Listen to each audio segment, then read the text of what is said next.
যদি মন কখনো ভেঙে যায়, এটাকে ঠিক করার জন্য, কষ্টকে হালকা করার জন্য জাস্ট গো টু দ্য গ্রেভইয়ার্ড, কবরস্থানে যাবেন। যদি মন কখনো ভেঙে যায়, অনেক ডিপ্রেশন, কেউ কষ্ট দিয়েছে, কেউ আঘাত দিয়েছে, মনটা ভেঙে চূর্ণ বিচূর্ণ হয়ে গিয়েছে, যদি এটাকে ঠিক করতে চান জাস্ট গো টু দ্য গ্রেভইয়ার্ড, কবরস্থানে যাবেন। কবরস্থানে গিয়ে যে কবরটা আছে, মেয়েদেরকেও বলছি, ছেলেদেরকেও বলছি, কবরস্থানের দিকে তাকাবেন, যে কবরগুলো আছে কবরগুলোর দিকে তাকাবেন, তাকায় ভাববেন যে হায় রে হায়, আজ আমি যেমন আছি কাল কিন্তু সে তেমনই ছিল, আর আগামীকাল আমি তেমন হব আজ যে যেমন আছে। এটা আপনি ভাববেন। যে মানুষটা আছে কবরে শুয়ে আছে, তার অভিমান ছিল, রাগ ছিল, ভালোবাসা ছিল, সব ছিল, কিন্তু দিন শেষে সব কিছু শেষ হয়ে গিয়েছে। দ্যাট মিন্স ये जो दिन है ये दिन खत्म होने वाला है, ये हमेशा रहने वाला नहीं है। এই যে কষ্টের দিনটা, এটা সাময়িক, এটা আজ আছে কাল থাকবে। These days are temporary, so don't be sad, don't be frustrated. These days are not permanent, these days are temporary. এটা সাময়িক, এটা আজ আছে কাল থাকবে না। এবং আপনি যখন মনটা ভেঙে গেছে, ask yourself why your heart is broken. আপনি নিজেকে জিজ্ঞেস করেন যে আমার মনটা কেন ভেঙে গেল। আপনি জাস্ট অনেক অবজার্ভ করার পরে বুঝতে পারবেন যে as a Muslim you have no connection with Salah, you have no connection with Quran, you have no connection with Prophet Muhammad sallallahu alayhi wasallam. আপনি মুসলমান ঘরের সন্তান, নামাজের সঙ্গে আপনার কোনো সম্পর্ক নাই। আপনি মুসলমান ঘরের সন্তান, কোরআনের সঙ্গে আপনার সম্পর্ক নাই। So as a Muslim you don't have any kind of connection with Salah, so how do you not expect the sadness that you're feeling, man? যদি আমার মুসলমান হিসেবে আমার নামাজের সঙ্গে কোনো সম্পর্ক না থাকে, আমার মন ভাঙবে না তো কার মন ভাঙবে? আমার মন তো ডেফিনেটলি ভাঙবে।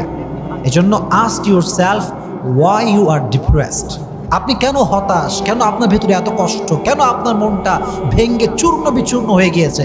ask yourself, দেখবেন আনসার আসবে যে আমি যেখানে থাকার কথা সেখানে নাই, আমার থাকার কথা মসজিদে, আমি আছি হলে, আমার শোনার কথা কোরআন, আমি শুনছি গান, আমার মন ভাঙবে না তো কার মন ভাঙবে না ভাই?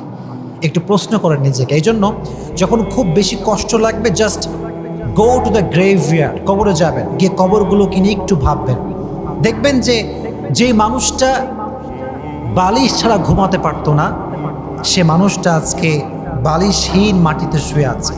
যেই মেয়েটা মেকআপ, নাকের ফুল, নাক ফুল, কানের দুল, তারপরে শাড়ি, গহনা, হাতের চুড়ি, এত সুসজ্জিত যেই মেয়ের শরীরটা থাকতো, সেই মেয়েটাকে কবরে কাফনের কাপড়ে প্যাকেট করে রেখে আসা হয়েছে। কিচ্ছু নাই, এত রূপ, এত সাজসজ্জা, এত মায়া, কই? কিচ্ছু নাই আজকে। একটু এগুলো নিয়ে ভাবেন। এই যে আজকে আমাদের এত ভালোবাসার মানুষ, কত ভালোবাসা, মেসেঞ্জারে নক দিছে, মেসেজ সিন হয় না, তুমি কোথায়? ইনস্টাগ্রামে নক দিলাম, কই তুমি? তোমার মেসেজ ডেলিভারি হয়, সিন হয় না কেন? কল ধরো না কেন? কত টেনশন, কত ডিপ্রেশন। মরে গেলে সব শেষ, মরে গেলে সব শেষ। কেউ আর খবর রাখে না, কেউ নক দিতে পারে না, কেউ আমাকে নিয়ে চিন্তা করবে না। এটা নিয়ে একটু ভাববেন, দেখবেন যে আপনার যে পেইনটা আছে, আপনার মন যে ভেঙে চূর্ণ বিচূর্ণ হয়ে গিয়েছে, আপনি বুঝবেন যে ইটস নাথিং, এটা কিছুই না, আপনি ওভারকাম করতে পারবেন। এই জন্য যখন মন ভেঙে যাবে, দুনিয়ার প্রতি অনেক মায়া বেড়ে যাবে, কষ্ট বেড়ে যাবে, জাস্ট গো টু দ্য গ্রেভইয়ার্ড, যাবেন কবরস্থানে। বলেন যাবেন কোথায়? কবরস্থানে। এবং বিলিভ করেন যে যদি আপনি আপনার মনকে এটা বোঝাতে পারেন যে this days are not temporary, I mean these days are not permanent, these days are just temporary, এটা সাময়িক, এটা আজ আছে কাল থাকবে না, যদি এটা বিলিভ করতে পারেন, ব্যাস কষ্ট হালকা হয়ে যাবে। ওয়ামান ইয়াতাওয়াক্কাল আলাল্লাহি ফাহুয়া হাসবুহ, কোরআনে আল্লাহ তাআলা বলেছেন যে ব্যক্তি whoever trusts in Allah subhanahu wa ta'ala, Allah is sufficient for him. যে ব্যক্তি আল্লাহর উপরে ভরসা করে, আল্লাহ তার জন্য একাই যথেষ্ট হয়ে যায়। কোন সুবহানাল্লাহ, আল্লাহ একাই তার জন্য যথেষ্ট হয়ে যায়। এক নাম্বার, যাবেন কবরস্থানে। বলেন এক নাম্বার উপায় কি? কবরস্থান। মাশাআল্লাহ। দুই নাম্বার, যদি এই ভাঙ্গা মনটাকে জোড়া লাগাতে চান এবং এটাকে সেকেন্ড টাইম আর ভাঙতে না চান, স্বার্থপর মানুষের সঙ্গে মিশবেন না। যারা সেলফিশ পিপল, যারা খালি নিজেদের স্বার্থ বোঝে আর কিচ্ছু বোঝে না, এদের থেকে ডিস্টেন্স মেনটেন করে চলবেন। কারণ স্বার্থপর মানুষ অলওয়েজ আপনাকে ভেঙে দিবে, জোড়া লাগাবে না। Very alert. আমরা অ্যাজ এ মুসলিম স্বার্থপর মানুষের সঙ্গে সম্পর্ক রাখতে পারি, রাখবেন না। এরা খালি আপনার মন ভাঙবে, আপনার ছ্যাঁকা দিয়ে ব্যাগা করে ফেলবে। যেন খুবই সাবধান। স্বার্থপর মানুষের সঙ্গে আমার কোনো সম্পর্ক নেই, কারণ স্বার্থপর মানুষ খুবই ডেঞ্জারাস ভাই। এরা জীবন যৌবন সব শেষ করে দিবে আপনার। এজন্য স্বার্থপর মানুষের সঙ্গে সম্পর্ক রাখবেন না। আপনার সম্পর্ক থাকবে মসজিদের সঙ্গে। কিসের সঙ্গে? মসজিদের সঙ্গে আপনার সম্পর্ক থাকবে। এবং মনে রাখবেন, আমাদের যে কষ্ট ভেতরে থাকে এটা কেউ দেখতে পায় না, কিন্তু যখন কেউ আমাদেরকে মারে, আঘাত করে, এটা সবাই দেখতে পায়। মনে করেন যে আমাকে কেউ একটা ঘুষি দিছে, আমি চিল্লাম, উফ, একটা আওয়াজ করলাম, এটা সবাই শুনলো, সবাই বুঝলো। কিন্তু আমাকে যদি কেউ কথা দিয়ে আঘাত করে, এটা একদম এখানে যায়, এই কষ্ট কেউ দেখতে পায় না। এই জন্য তারিক জামিল বলতেছিলেন সেই দিন যে যে जो जख्म जबान से उसकी आवाज़ निकली है उसको हर कान ने सुना है, लेकिन जो जख्म की आवाज़ दिल पे होता है ना वो किसी को सुनने में नहीं आती। যে জবানের আঘাত, মানে আঘাত দিছে মানুষ, আমি চিল্লাইলাম, উ করলাম, এটা তো সবাই শুনতে পায়, কিন্তু যে মনে আঘাত করে এই আওয়াজটা কেউ শুনতে পায় না, শুধুমাত্র শুনতে পায় একজন, তিনি কে? এটা শুধুমাত্র আল্লাহ তাআলা শুনতে পান। এই জন্য স্বার্থপর মানুষদের সঙ্গে মেশা যাবে। 2 নাম্বার আমল। 3 নাম্বার যে বিষয়টি আপনি করবেন সেটি হচ্ছে, মন ভেঙে গেলে আমি জানি এটা প্রচুর পরিমাণে কাঁদতে মনে চায়, মনে হয় যে একদম চিল্লা ফাল্লা করে কান্দি, একদম সব কিছু একাকার করে ফেললে মনে হয়। আচ্ছা ঠিক আছে, আমি আপনাকে পারমিশন দিলাম যে আপনি কান্না করবেন, বাট একটা সময় আছে। সময়টা কখন? যখন সবাই ঘুমিয়ে যাবে, যখন ফজরের নামাজের সময়ের কাছাকাছি সময়, অর্থাৎ তাহাজ্জুদের সময় উঠে যাবেন। ঘুমাবেন না, ঘুমানোর বাদ দিয়ে উঠে যাবেন। তাহাজ্জুদের জায়নামাজে যত কাঁদতে মনে চায়, এই কান্নাটাকে আপনি একটা ওসিলা বানান গুনাহ মাফ করাবার জন্য। ফর এক্সাম্পল, আপনার মনটা ভেঙে গেছে, খালি কাঁদতে মনে চায় আপনার, আপনি তাহাজ্জুদে ওঠেন, জায়নামাজ বিছান, রবের দরবারে সেজদা দেন, মন ভরে কান্দেন আর তওবা করেন। আপনার মনকে ঠিক করে দিবে কে? আপনার মনটা জোর লেগে যাবে ইনশাআল্লাহ। এটা খুব জরুরি একটি বিষয়। তাহাজ্জুদ আপনার মনকে শান্ত করে দেবে ভাই। এটা এক অসাধারণ জিনিস। এটা যে পড়ে সে বোঝে, এটা যে মানে সে এটা বোঝে। এজন্য যদি কাঁদতে মনে চায়, তাহাজ্জুদে জায়নামাজে কাঁদবেন, পারা যাবে ইনশাআল্লাহ। আর সকলে একটি দোয়া পড়বেন বেশি বেশি, আমার সঙ্গে পড়েন। রব্বানা আতিনা ফিদ দুনিয়া হাসানা ওয়া ফিল আখিরাতি হাসানা ওয়া কিনা আযাবান নার।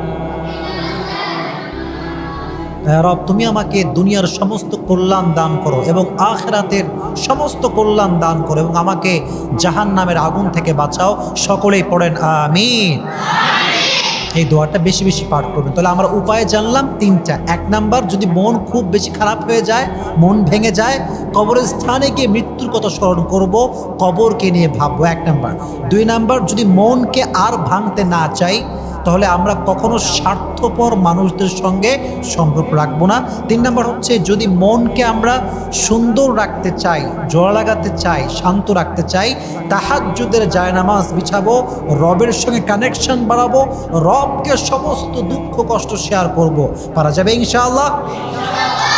বেঈমানি করা বাদ দিয়ে দেন। আপনি কোনো পুরুষের জীবন নিয়ে খেলে আপনার স্বামী খুব ভালো হবে, ওই স্বপ্নই বাদ দিয়ে দেন। পুরুষের জীবন নিয়ে খেলে আজ অব্দি কোনো মেয়ে তার জীবনে সুখী হতে পারে নাই। মাথায় রাখবেন, পুরুষের বদদোয়া কিন্তু আরশ পর্যন্ত পৌঁছে যায়। আমরা পুরুষরা মেয়েদের মতো ম্যানাইয়ে কানতে পারি না। আমার বুকের মধ্যে কলিজা আঘাত লাগলে এটা আল্লাহর আরশ পর্যন্ত কেঁপে যায়। আপনারা মিথ্যা হাসি দিয়ে যুবকদের বিশ্বাস নিয়ে খেলেন, এটা আমি জানি। সব মেয়েকে আমি এক পাল্লায় মাপতে চাই না, বাট কিছু মেয়ের জন্য হাজারো চরিত্রবান মেয়ের বদনাম হয়ে যায়। আজকালকার বেশিরভাগ মেয়েরা বোরকা পরে পার্কে প্রেম করে বেড়ায়। বলো, বোরকা দেখলেই মনে হবে यार ये तो अभी कभी जन्नत से भाग के दुनिया में आई है माशाअल्लाह, वाओ इतनी खूबसूरत, हाथ में भी मोजा, पाए में भी मोजा, हर जगह तो पर्दा ही पर्दा है मेरे दोस्त। लेकिन बात क्या है, ऊपर में फिटफाट, अंदर में पूरा है सदरघाट। আমার প্রিয় বোন, আমি আপনাকে রেসপেক্ট দিয়ে বলছি, আপনি বোরকা পরছেন, এটা ইসলামের আদর্শের প্রতীক। বোরকা পরে নষ্টামি করতে মন চাইলে বোরকা খুলে ফেলেন, জিন্সের প্যান্ট আর টি শার্ট পরে প্রেম করে বেড়ান। তাহলে এক নাম্বার কথা, মেয়েদের জন্য আমাদের মন নিয়ে খেলবেন না, যুবকদের মন নিয়ে আপনারা খেলবেন না, নাম্বার ওয়ান। নাম্বার টু, প্রিয় বোন আমার, আমি আসিফ হুজুর আপনাকে আপনার বড় ভাই হিসেবে বলছি, বিয়ের সময় আসলে টাকাওয়ালা খুঁজা বাদ দিয়ে দিনদার খুঁজে আপনাকে বের করতে হবে। কেন আপনি টাকার পেছনে দৌড়ান? কিছু মেয়ের দেখবা দিনদার পছন্দ হয় না, গাঞ্জাখোর বেশি পছন্দ হয়। বলো, আর গাঞ্জাখোর তো নিজের জীবনের মূল্য নিজেই বোঝে না, ও তার বইয়ের মূল্য বুঝবে কেমন করে? তোমরাই বলো আমাকে, সবাই বলো। গাঞ্জাখোর দেখলে ক্রাশ হয়, গাঞ্জাখোর দেখলে পছন্দ হয়, আর দাড়িওয়ালা দেখলে খ্যাত হয়। আপনার লজ্জা হওয়া দরকার। মাথায় রাখবা, যেই মেয়ের দাড়িওয়ালা পছন্দ নয়, তার জন্য বিটিএস এর হিজড়া ছাড়া সেকেন্ড কোনো অপশন আমাদের কাছে নয়। আল্লাহ মেয়েদেরকে চরিত্রবান যুবক দেখে বিয়ে করার তৌফিক দান করুক। পড়েন সবাই আমিন। আমিনটা আসতে হয়েছে, জোরে বলেন, আর একবার বলেন। এবার যুবকদের কথা হবে, শোনা যাবে? আমাকে সুযোগ দেওয়া যাবে? এক নাম্বার কথা যুবকদের জন্য, আমি যা বলবো বিশ্বাস করো, এই বর্তমান প্রেক্ষাপট নিয়ে বলবো। তোমাকে বর্তমান প্রেক্ষাপটটা তোমার চোখে আঙ্গুল দিয়ে ধরায় দিব। নাম্বার ওয়ান কথা, তোমার জীবনে তোমার গার্লফ্রেন্ড আপন নয়, তোমার জীবনে তোমার বাবার মতো মায়ের মতো আপন আর কেউ নয়। কোনো মেয়ের জন্য ক্যারিয়ার নষ্ট করবা না। মেয়ে মানুষ জীবনে আসবে যাবে, বাপের মতো মায়ের মতো আপন কাউকে খুঁজে পাওয়া যাবে না। আর একটা কথা মাথায় রাখবা, জীবনে যারা বাপ মায়ের খেদমত করতে পারে তাদের সফলতা আটকে দিবে এমন বাপের বেটা জন্মগ্রহণ করে নাই। তোমরা আমাকেই দেখো, আমি অধম, আমি নিজেকে অযোগ্য মনে করেই বলছি। আমি যে এই স্টেজে বসে কথা বলছি, তোমরাই ভালোবাসো তা কিন্তু নয়। লাখো কোটি যুবক আমি অধমকে ভালোবাসি, অহংকার নিয়ে কসম করে বলছি, আমি অহংকার নিয়ে বলছি না। এর চাইতে হাজারো বড় প্রোগ্রাম আমাকে আল্লাহ তাআলা করার সুযোগ দেন। বিশ্বাস করেন, আমার চাইতে আমার ভাইয়ের যোগ্যতা বেশি। বিশ্বাস করেন, আমার চাইতে আমার ইমাম সাহেবের বয়স বেশি, কাবিলিয়াত বেশি, কোয়ালিফিকেশন বেশি, যোগ্যতা বেশি। সবাইকে আল্লাহ কবুল করেছেন, আমাকেও আল্লাহ কবুল করেছেন। এর একটাই কারণ, আমার পেছনে আমার বাবার দোয়া আছে, আমার পেছনে আমার মায়ের দোয়া আছে। বলো বলো বলো। তোমরা ভেবো না যে বাপ মাকে মাইনাস করলেই মনে হয় সফল হয়ে যাব। বিশ্বাস করো, দিস ইজ ইউর আলটিমেট রং গোল। বাপ মায়ের দোয়া যার সাথে আছে, পুরো দুনিয়া তার একটা চুল বাঁকা করতে পারে না। অতএব আজ থেকে কোনো মেয়ের জন্য তোমার ক্যারিয়ার নষ্ট হবে না। মায়ের দিকে তাকাও, বাবার দিকে তাকাও, জীবনে সফল হও। যেই মেয়ে তোমাকে আজকে ছেড়ে গেছে, 2 বছর পরে দেখবা এরকম কয়েক লাখ সকিনা জরিনা তোমাকে বিয়ের জন্য তোমার পেছনে লাইন ধরে দাঁড়িয়ে গিয়েছে। तू नहीं तो कोई और सही, कोई और नहीं तो कोई और सही, बहुत लंबी है ये जमीन, मिलेगी लाखों हंसी, इस जमाने में सनम तू अकेला तो नहीं। তোমার মতো মেয়ে ছাড়লে আমার ছ্যাঁকা খেয়ে বেকা হওয়ার প্রশ্নই নেই। তুমি আমাকে বাদ দিয়ে একটা বিয়ে করবা, তোমার জন্য একটা বিয়ে জায়েজ। তুমি একটা করতে পারলে আমি 4টা করে দেখাবো। আমি মরদ মানুষ, পরোয়া টাইম আমার কাছে নয়।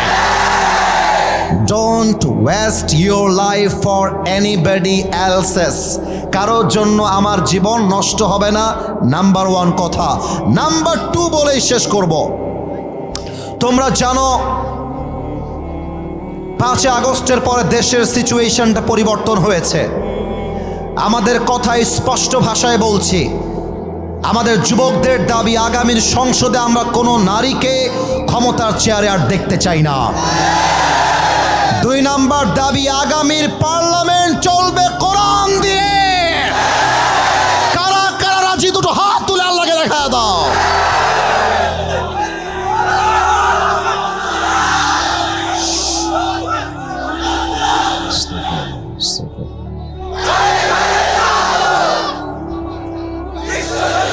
সবাই থামেন, মুরব্বী সবাই থামেন। মুরব্বী আব্বাজান আপনি তাকবীর দেন, সবাই থামবে, আপনি দাঁড়ান। আব্বাজান আপনি দাঁড়ায় তাকবীর দেন, আপনার আওয়াজ আমার পছন্দ হয়েছে।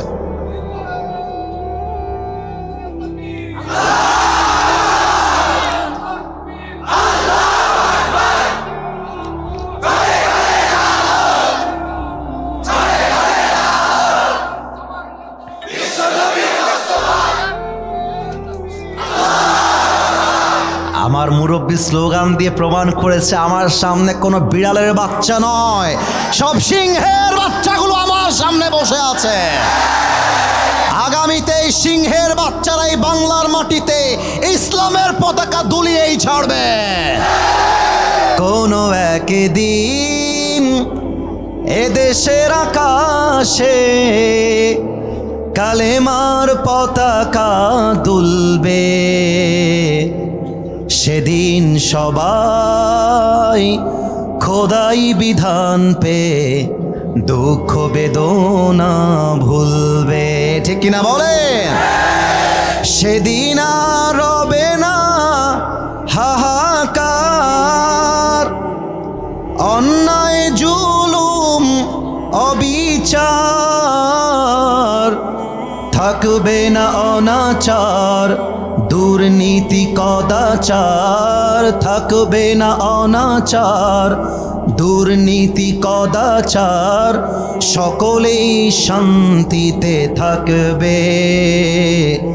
সেদিন সবাই খোদাই বিধান পে দুঃখ বেদনা ভুলবে। ঠিক কিনা বলে?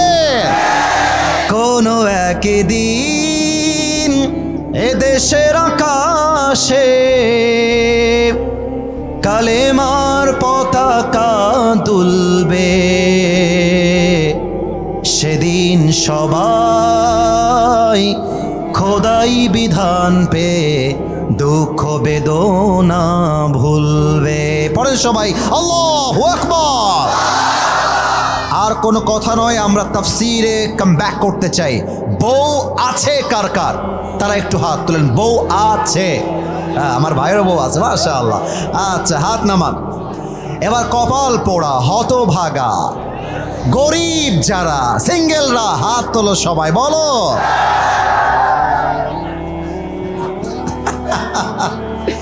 ইন্না লিল্লাহি ওয়া ইন্না ইলাইহি রাজিউন।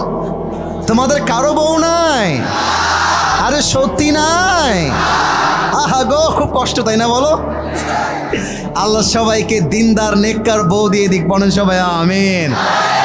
শীতকালে যার বউ নাই তার কিছু নাই রে যুবক ভাইরা। আইফোন দিয়ে শীত দূর হবে না, কম্বল দিয়ে শীত দূর হবে না, ঘরে ঘরে যুবকদের বউ দরকার।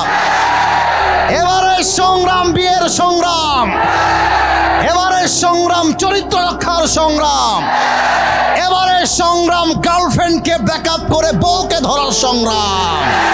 নারে তাকবীর। আল্লাহ তুমি সবাইরে বউ দিয়ে দাও। যারা আমিন কয় নাই তারা কেউ বউ পাবে না। আর একবার কন সবাই মিলে আমিন। আমাদের নবীর নামটা আমরা একটু জবান খুলে পড়তে চাই, মুহাম্মাদুর রাসূলুল্লাহ। এ ছি ছি ছি, এত আস্তে আস্তে বললে কি হয়? আর একবার নবীর নামে দুরূদ পাঠ করি, মুহাম্মাদুর রাসূলুল্লাহ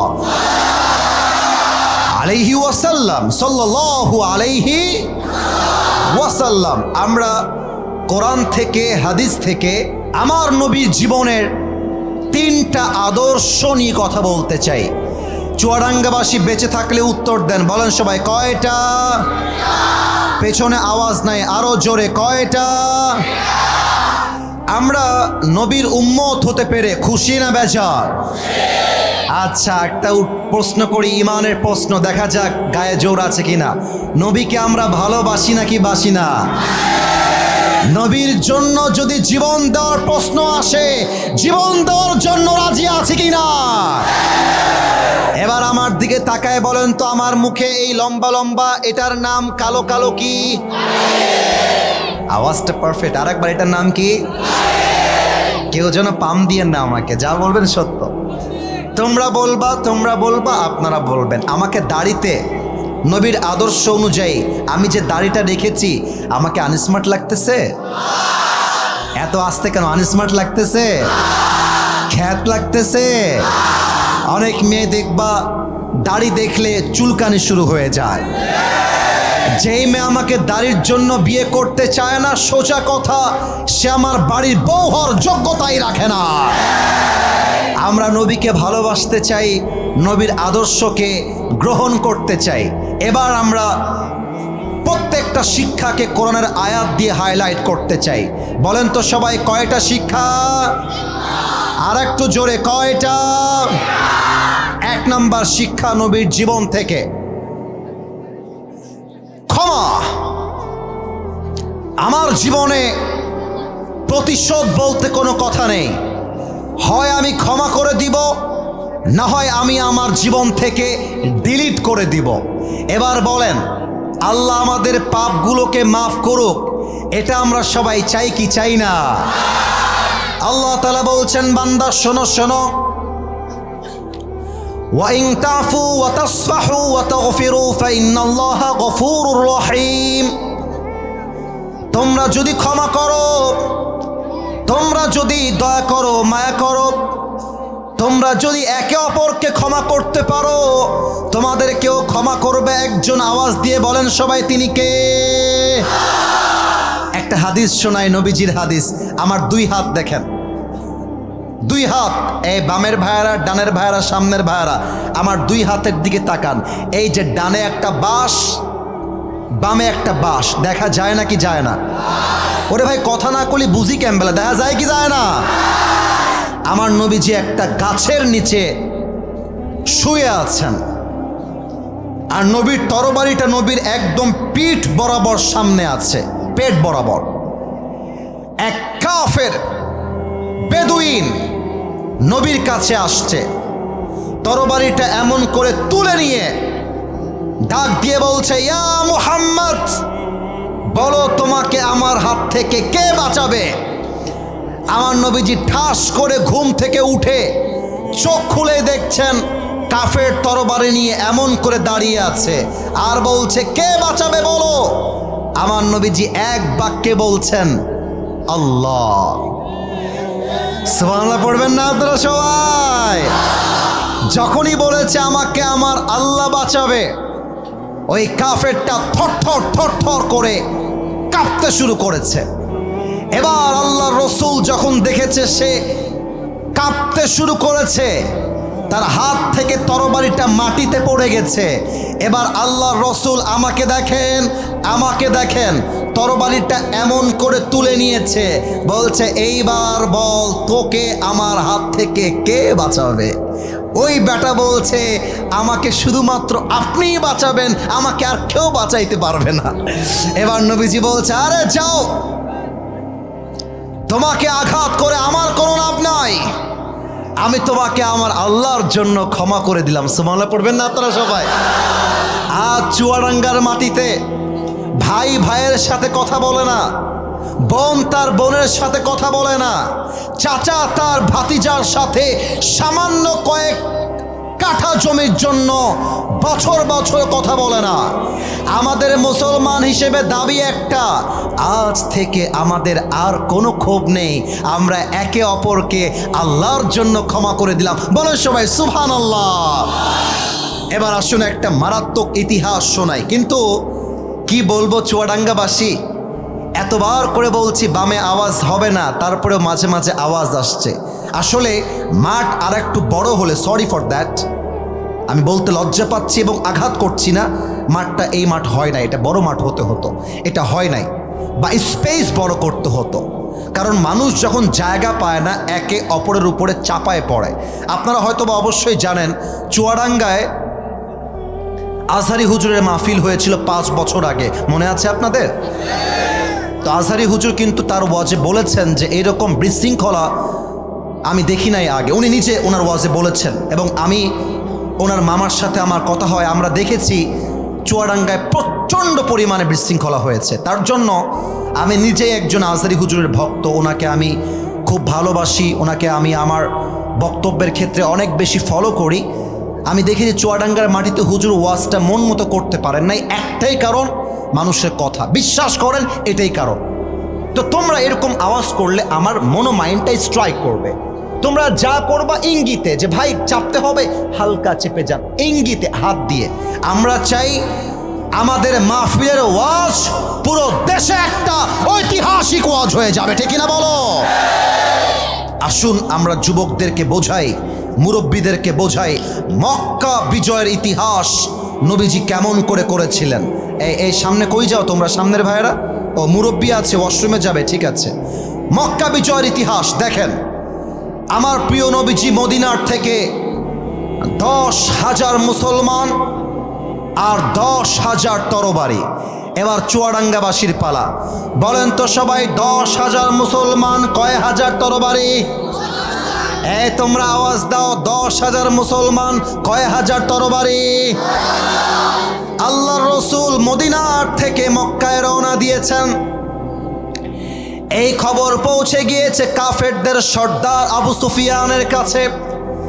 আবু সুফিয়ান ডাক দিয়ে বলছে, গোয়েন্দা বিভাগ কোথায়? সবাই আমার কাছে আসো। গোয়েন্দা বিভাগের সমস্ত পুলিশরা আবু সুফিয়ানের কাছে আসছে।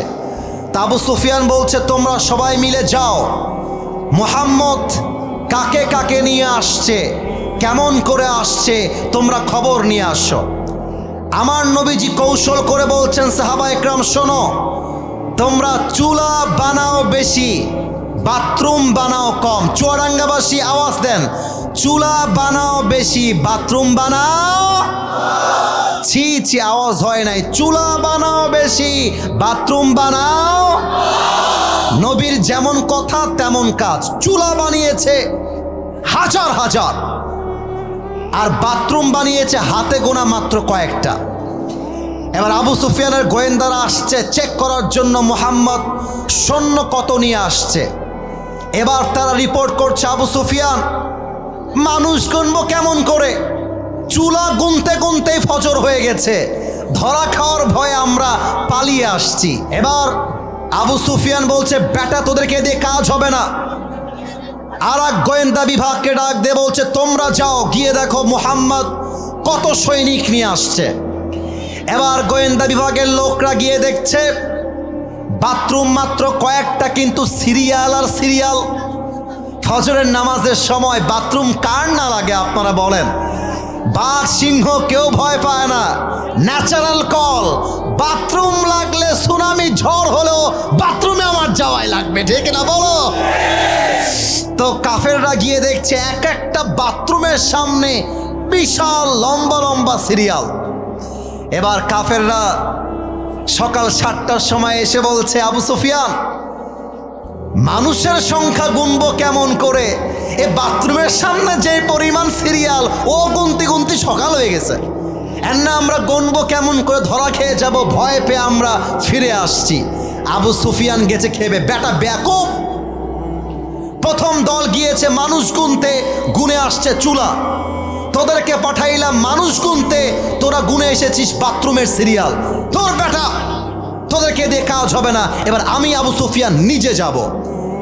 এবার আমার ডান হাত দেখেন, ডানে এক বিশাল বড় পাহাড়। উদাহরণ দিচ্ছি, আবারও বলছি, ডানে এক বিশাল বড় পাহাড়। আবু সুফিয়ান দৌড় দিয়ে এসে পাহাড়ের চূড়ায় উঠে গিয়েছে, একদম উঁচায়।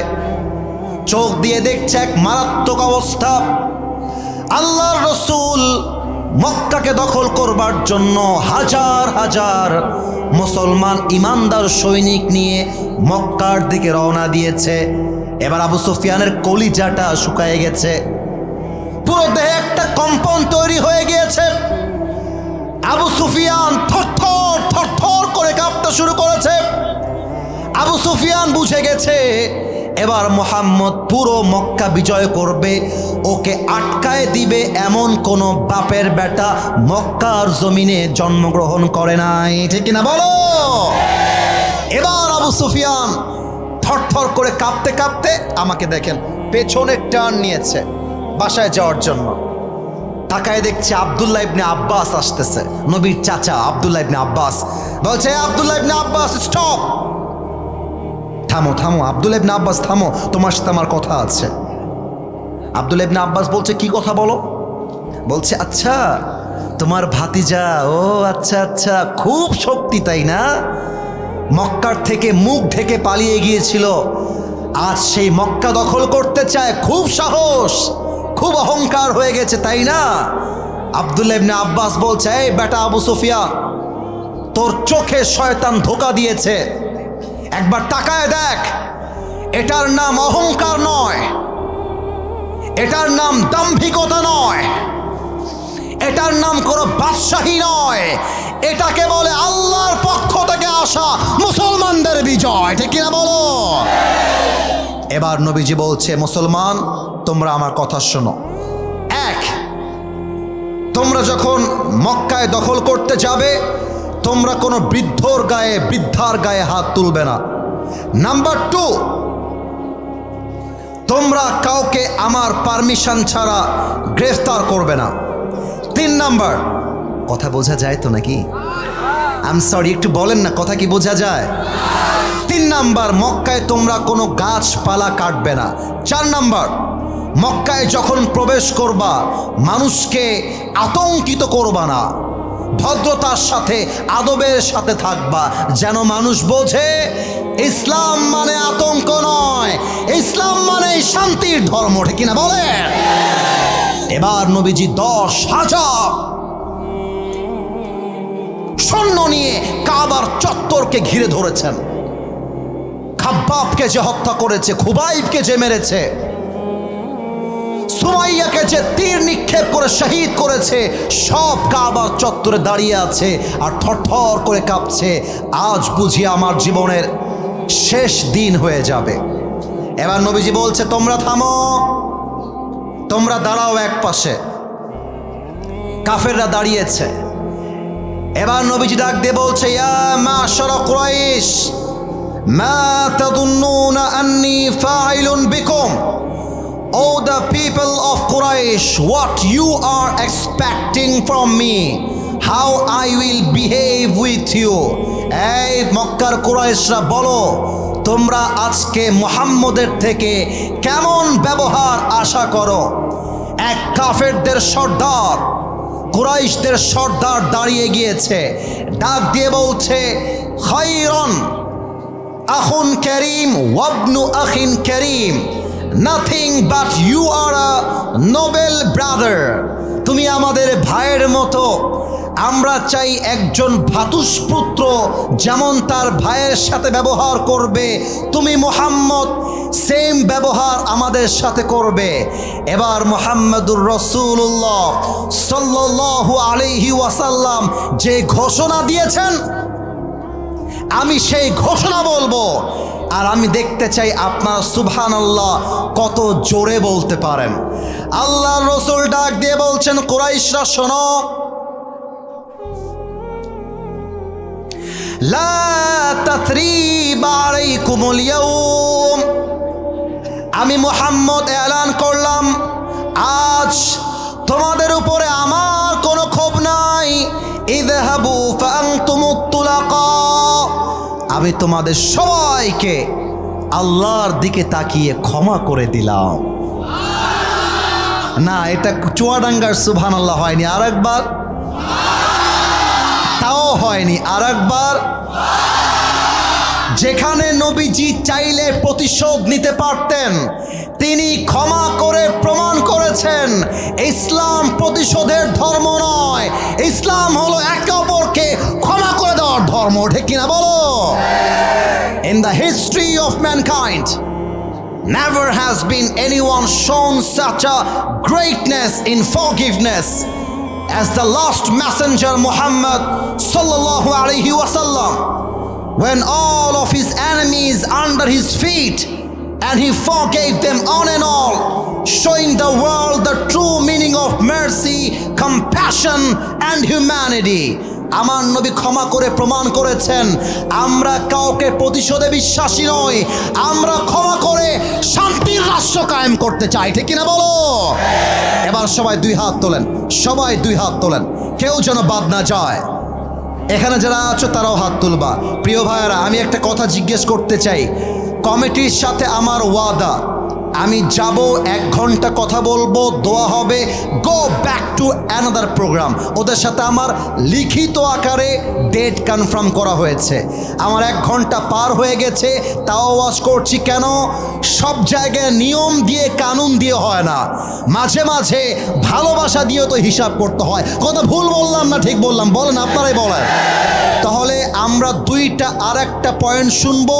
আমরা একটু ওয়াদা করি, হাতটা তুলি, একটু হাতটা তুলি, একটু বলেন সবাই হুজুর। আওয়াজটা কমে গেল, হুজুর। আমরা চুয়াডাঙ্গার ছেলে আপনাকে, একটু জোরে বললে ভালো হয়, একটু জোরে জোরে বলো না। আপনাকে ওয়াদা দিলাম, আরো জোরে ওয়াদা দিলাম, দোয়া না হওয়া পর্যন্ত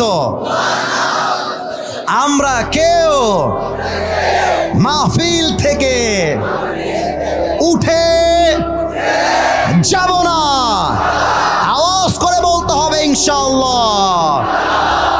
আসুন আমরা 2 নাম্বার শিক্ষায় যাই। 2 নাম্বার শিক্ষা হচ্ছে টু ট্রাস্ট ইন আল্লাহ সুবহানাহু ওয়া তাআলা।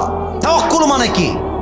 ভয় পেও না, বুক চেয়ে দাঁড়িয়ে যাও, আল্লাহর ভরসায় সাহসটা বাড়াও, আল্লাহর নামে আগুন জ্বালাও বুকে, সত্যের পথে চলো, সাহস রাখো মুখে, থেমে গেলে চলবে না, রক্তে আগুন ধরাও, আল্লাহর সৈনিক তুমি, সেই পতাকা উড়াও। আরে আল্লাহ যখন পাশে, কিসের এত ভয়? তাওয়াক্কুল করো, কাছে আসবে বিজয়। আধারে ভয় পেও না, আলো আছে আড়ালে, অন্ধকার পালিয়ে যাবে তুমি উঠে দাঁড়ালে, ঠিক কিনা বলো? দিস ইজ অ্যাকচুয়ালি মিনস তাওয়াক্কুল। এটাই হচ্ছে তাওয়াক্কুলের সারমর্ম কথা। এবার একটা প্রশ্ন করছি, কেউ যেন বেঁধে না যায়। বলেন তো আমার নবীজির কলিজার টুকরা সবচেয়ে আদরের মেয়ে কি নাম? তোমরা খুবই অ্যাক্টিভ, তোমরা ভয় পাও নাই, অ্যাপ্রিসিয়েটেড, 100 নাম্বার দিলাম। ফাতেমা নাম। আরেকবার, এবার সবাই মিলে, নবীজির আদরের মেয়ে নাম কি? ধমক দেওয়ার জন্য মাফ চাই। আরেকবার, ফাতেমা নাম কি? এবার বলেন তো ফাতেমার স্বামীর নাম কি? Good, very good. লাস্ট প্রশ্ন, এটা বাচ্চাও পারবে, আমি বাঁধানোর জন্য প্রশ্ন করছি না। ফাতেমার গর্ভ থেকে আল্লাহ তাআলা 2 জন জান্নাতের সর্দার দিয়েছিলেন, 1 হাসান, 2। আচ্ছা, 2টা নাম একসাথে বলেন, কি কি নাম? আর একবার, হাসান এবং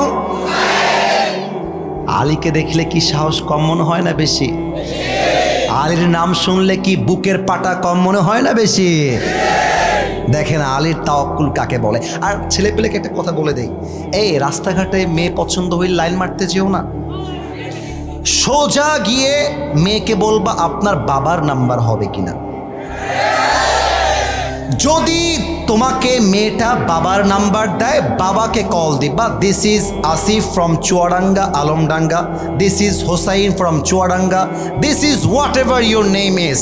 আগে নিজেকে ইন্ট্রোডিউস করো, আমি অমুক ছেলে, বাড়ি এখানে, the job I am doing is like that, এটা আমি করছি, এটা আমার কাজ, নেক্সট আমার এটা ড্রিম, আমার বাবা আমার মা এখানে বাসা, and this is my identification, এটা আমার পরিচয়। আচ্ছা আব্বাজান, আপনার একটা মেয়ে আছে, নাম হচ্ছে সাদিয়া।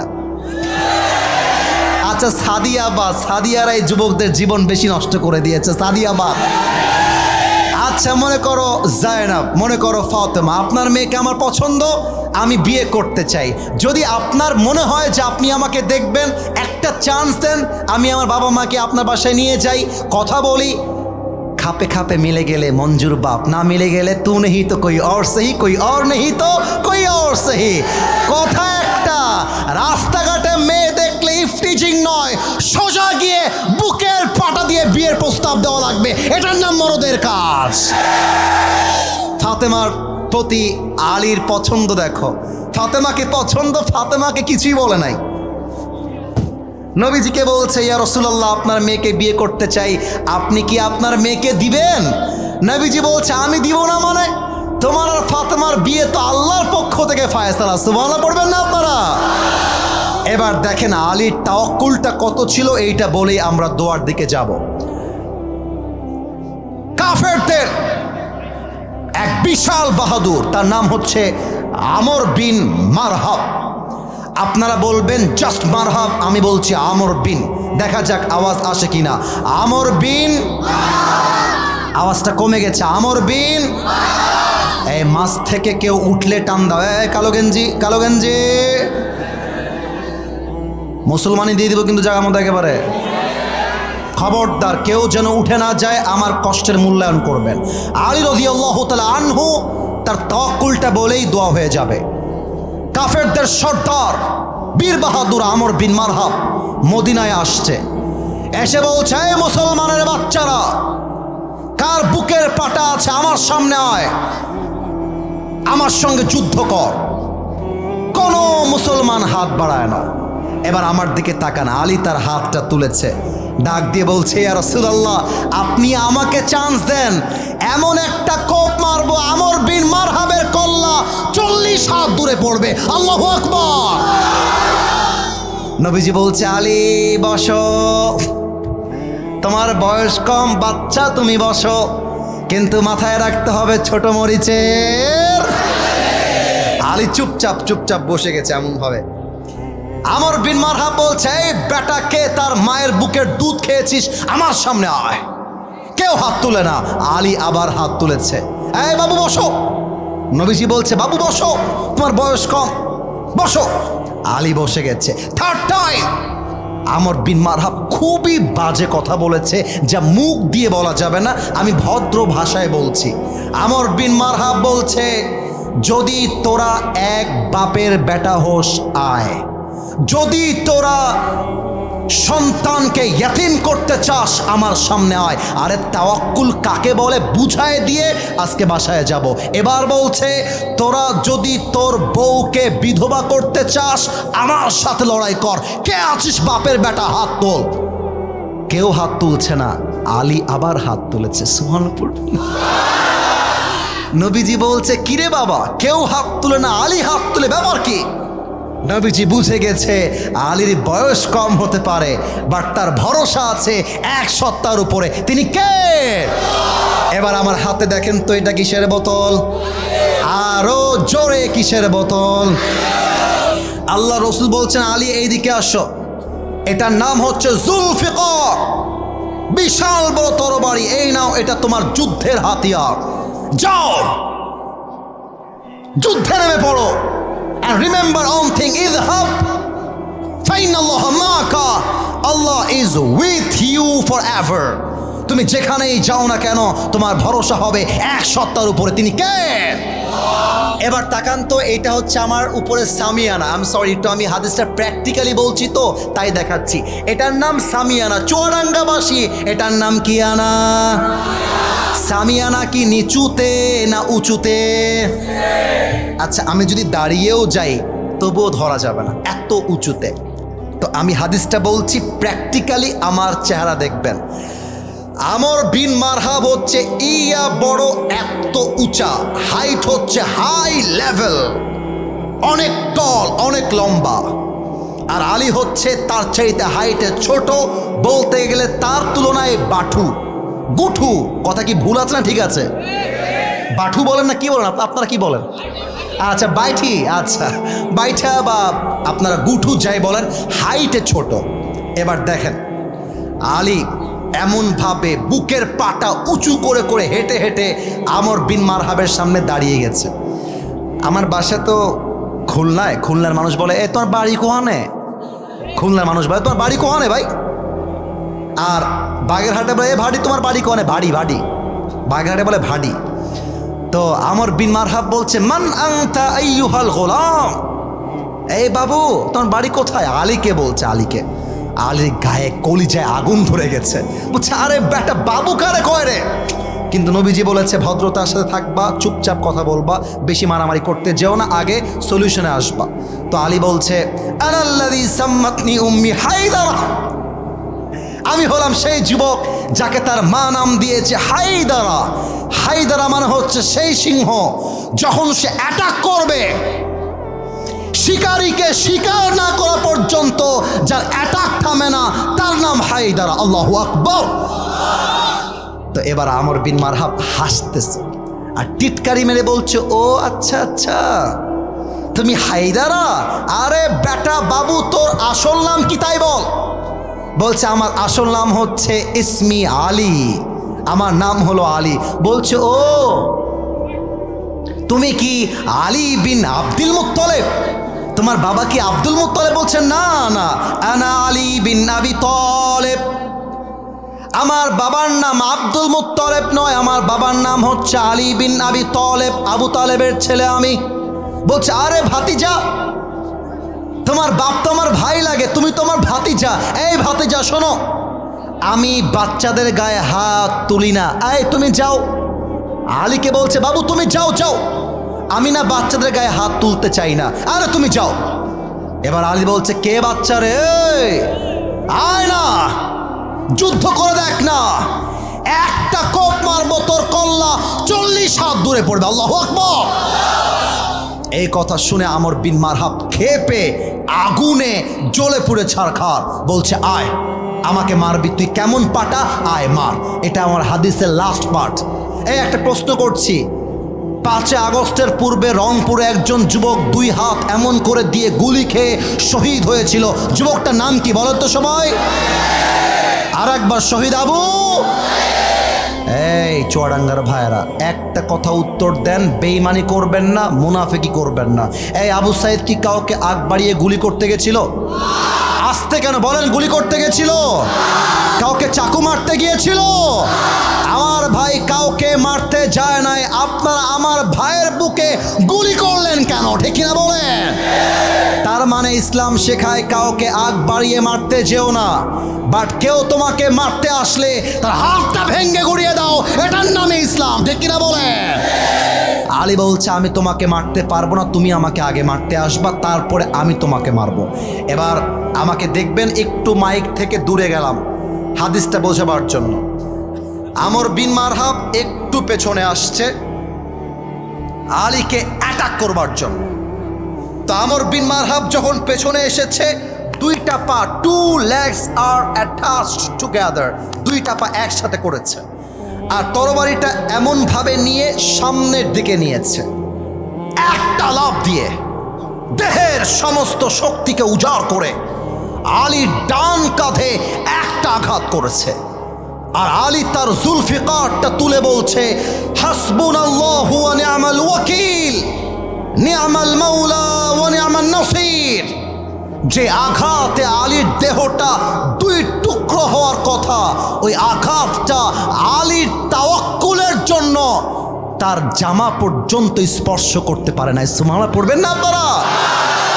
এবার আলী ডাক দিয়ে বলছে আমর বিন মারহাব তুই রেডি হয়ে যা, এবার তোর পালা।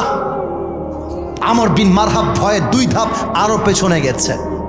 এবার আলী তার পেছনে এসে 2 পা একসাথে করেছে, জুলফিকারটা তুলে 1 লাফ দিয়েছে আর আকাশে উঠে অর্থাৎ উঁচুতে উঠে তাকবীর দিচ্ছে, লিল্লাহি তাকবীর। আর সামনের থেকে নিয়ে পুরো দেহের শক্তিকে উজাড় করে আল্লাহু আকবার বলে আমর বিন মারহাবের কাঁধে একটা আঘাত করেছে। আমর বিন মারহাব তার রণকৌশল দিয়ে, তার তরবারি দিয়ে এমনভাবে আঘাতটাকে ডিফেন্স দিয়েছে, বাট আলীর আঘাতে এত জোর ছিল, ঢাল ভেঙ্গে তরবারি ভেঙ্গে পুরো দেহটা এক কোপে কেটে আলাদা হয়ে জমিনে ছিটকে পড়ে গেছে। আল্লাহু আকবার। আমার সামনে টেবিল না থাকলে দেখাই দিতাম আলী কেমন করেছিল। আলী তার জুতা দিয়ে লাফাইতে লাফাইতে বডি কিন্তু এই যে আমাকে দেখেন এই কেটে গেছে, এই পাশে একটা এই পাশে একটা, কথা কি বোঝা যায় তো নাকি? মানে কেটে আলাদা হয়ে গেছে। তো এক পাশে যে বডিটা পড়ে আছে লাথি মেরে মেরে মিলাইছে। এবার বুটের জুতা আমর বিন মারহাবের বুকে রেখেছে আর বলছে কাইফা তুকাতিলুনি আনতা তা'বুদু হাজারান ওয়া আনা আবদু রাব্বি মুহাম্মদ। এই বেটা কাফের, তুই আমাকে মারবি কেমন করে? তুই বেটা মূর্তির পূজারি আর আমি আল্লাহকে তাওয়াক্কুল করি। আর যেই বান্দা আল্লাহকে তাওয়াক্কুল করে, কোন কাফের বেঈমান তার একটা চুলকে বাঁকা করবার ক্ষমতা রাখে না। ঠিক কিনা বলে?